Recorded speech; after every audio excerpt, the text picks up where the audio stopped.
Alright, hello everyone, it's silverkyle, and today I am finally doing a Top Gun Maverick review, and I know that I'm really too late to the party. The problem is that I decided to watch the movie about a month after it came out. I wanted to see it at the beginning, but I just didn't get the chance, and then I was like, okay, I'm way too late, but I love this movie, and at that point, a month afterwards, I was still feeling like it was too late to do the review. But then I just recently watched it for a second time, so I've seen it twice in theaters, and I'm like, okay, I love this movie way too much that I need to... I got rid of my beard, my trademark beard, and I'm rocking a stash, and I cannot pull off a mustache at all. If I go down to a school right now in a van offering candy to kids, and I'm like, hey, I'm on YouTube, by the way, Silver, I am going to get arrested. It would not be good if I did that right now. This does not look well on me. But this movie, I had to do it for this review because I loved this movie both times. First time obviously is just like, it's a thrill because it's the first time that you're seeing it, but the second time I really got to see how much I appreciated it, and I was like, okay, that's it, I gotta talk about this. Now, having said all that, I do have to mention that I have a bias because I really do like Tom Cruise as an actor. I love the majority of his movies. The action movies, like the Mission Impossible series, he's done 6 of them right now, and they're just getting better. Mission Impossible 2 is about the only one that I don't necessarily like from that series. I like 5 of them. I actually love the majority of those ones. 4 is incredible. 6 is arguably the best Mission Impossible that they've made. 1 is a good cult classic 90s kind of thing.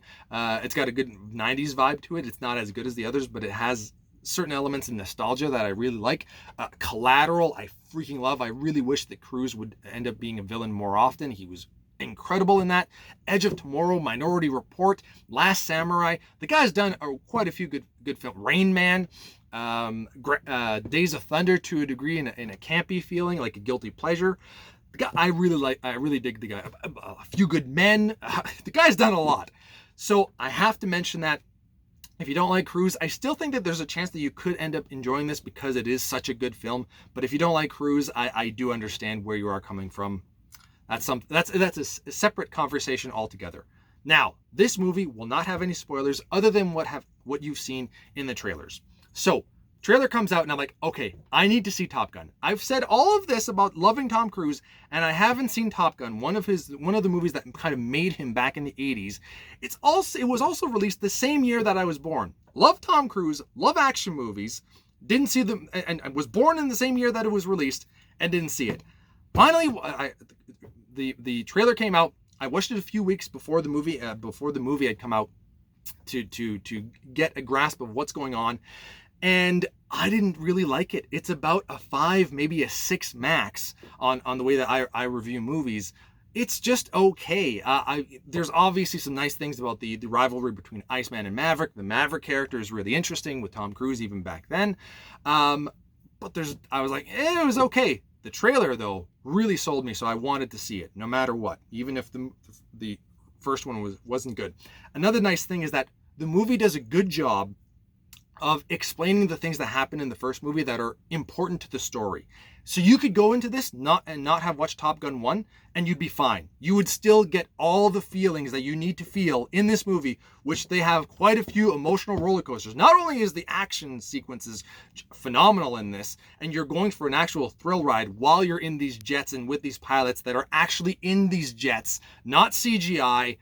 Oh, there's so many nice things about this. But it's actually the emotional roller coaster of some of these characters that you're going to be dealing with here are really well done. So, only spoiling what you've seen in the trailers, there's also here a character called Rooster, who is the son of Goose from the first movie, and Goose had died while he was with Maverick in the first movie, and Maverick has always kind of felt responsible for his death, and there's already tension between Rooster, who's the son of Goose, and Maverick, and that's kind of one of the focal points for this movie, and they did this exceptionally well. I'm so sorry, I do not remember the name of Rooster at the moment, like the actor. He's hit and miss with me. As he gets older and takes on different roles, I'm starting to get more into him, and I thought he was spot on in this. Like, he really won me over with this role. Now, the side characters are there, but Maverick, and one of the main reasons why I think this movie did so well, is because Maverick is still the main character.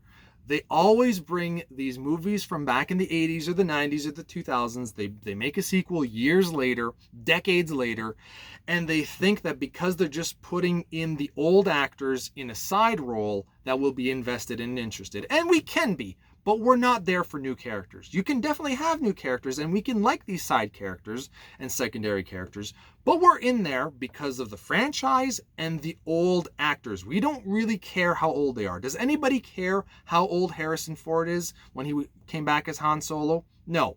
Did they kind of ruin the character in that movie? A little bit, but there's a lot of good things in there with Harrison Ford, and had they wrote it correctly and had him as the main character and Luke Skywalker in the other movie, these are completely different things here that we're talking about, but those are movies where the old actors became the side characters so that and were used to bring up the new characters. And I don't think that's how you do it. I think that the main reason that we were there is for Tom Cruise as Maverick, and that's what they delivered.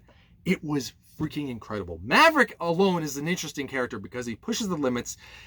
Don't think, just do. React. If you take the time to go on by a textbook, look at an equation or a situation that you're dealing with and go by the handbook and stick by the rules, you're going to die. That's the reason why he's one of the best, if not the best pilot out there. It's insane how well that they showed that he's just leaps and bounds above the top everybody else. It was so well done. And you just really feel that not only is this about an aging fighter pilot that wants to keep flying in jets and not be grounded. It's also about Tom Cruise making these action movies as he's becoming an aging star. He just turned 60 this month. He's 60 years old. That's insane. In 20 years, he's going to be 80. Doesn't look it at all and doesn't act like it. But man, that's crazy to think about. And here he is doing these action movies. He's gotten 2 more Mission Impossible movies, and he's showing that, even though I'm not part of a Marvel superhero book, I can still make an awesome action movie that beats the majority of these comic book movies. Now, having said that as well, I would also love to see him become like a superior Iron Man in an MCU movie down the line. And as a villain, as a superior Iron Man, I would love that. That would be great. I think Iron Man is Robert Downey Jr., but if you have anyway, that's once again something completely unrelated to everything that we're talking about. I just had to mention that. So you have Maverick as the main character. You have Rooster and what's going on there. So you have that emotional attachment. Every scene is really put together for a reason in this. You really don't feel like there's wasted time. Like the time flies by with this movie. No pun intended. But it's so weird when you say no pun intended because it's like your mind, your subconscious thinks of a word that is linked to it, but you didn't actually mean it. But then when you say it, you catch it. So then you say no pun intended, but it never... I don't know why I go on these rants anyway, but I did not mean that. It just worked out. So the movie just really goes by so fast, and every scene really feels needed. Now there is a romantic element with this movie, and it still worked. I feel like if they would have gone a little bit too much into it, then I would have wanted to turn off. But for what they showed, I think it still worked for the story, and it was the only really slow parts. But there was still a little bit there. There's a specific scene when they're both lying in bed that actually worked really well. These two characters for what was needed to be said during that scene about something else. So there was a specific reason for that, and there's more to it as well. I just can't go into spoilers. But yeah, that was okay. Everything else is just high octane action. And what they do so well with this is they build the finale right from Act 1. You know what the story is and what they're heading towards. They have a mission that they need to get to in Act 3. And Act 1 is kind of like the setup of, okay, we need to train for this and this is what it's going to be. So they're building it up and telling you what it's going to be. Then they start the actual training in Act 2. And the training is so hard. And you're, like thinking, okay, they're struggling just doing the training, not even the actual mission where there's there's still a little bit of danger in Act 2, even in training, but the real threat is when you're going into enemy territory in Act 3. And they're building it up, and they're like, they're struggling just doing this training. So you're just like, okay, I know what it's going to look like when they finally get there. And then you get to Act 3 and it's beginning. your adrenaline is going. My hands were at the edge of my seat, and it's so rare for movies to do that to me anymore. I rarely feel that invested to actually feel what's going to happen. I'm so engaged with what's going on that I am literally shaking, and my heart was just pumping like mad because they had built it up so well. This is how you do movies. You build up the finale. That's the point of a movie. You start with the act one where you set things up. You explain what the purpose is going to be. Act two is getting ready and building that up as well. It just flowed so well. And then you get to the end and it's just chaos. There's one scene that they show at one point where it's just jets and missiles in complete and utter chaos, and then you're like, imagine being a jet fighter pilot in this situation and trying to figure out what's going on in that situation. It was beautiful. That was one of the few negatives that I think I would have wanted to see a little bit more on the outside, because a lot of the time is spent of showing what's happening with the pilots, because all the actors are actually in jets in these scenes. So you're actually seeing their reactions inside of a jet instead of CGI. It makes it so much more real, and I really enjoyed that as well. CGI can only go so far, and I mean, you have to do it for when there's explosions or something like that, or something that's really crazy that you can't do in real life. I get that. But until that happens, make it real as possible. That's the way I see it. Jurassic Park 1 still looks better today than Jurassic World Dominion, because the T-Rex was a real robotic for the majority of the movie. It looks real. CGI looks great. Doesn't look as good as a robot that is real, that the actors can see and act with. Makes a huge difference. So this movie is absolutely incredible. I loved it to no end. This is Cruise's best box office movie that passed over $1 billion. It's almost at 1.3 billion as of today. And it was so well done.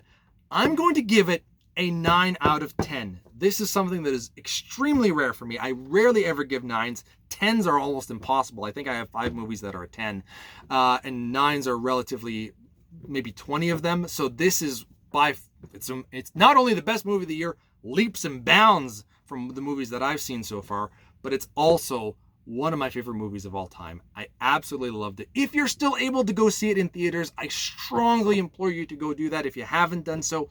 If not, at least rent it or, digitally. Go buy the movie. Something you need to see Top Gun Maverick. If you like action movies, watch the trailer. If it doesn't sell you, I almost still suggest watching it anyway. If you like action movies, I cannot see you being disappointed with this movie. So thank you all for watching. You have been bearded in. Beardage. No! Stashed in.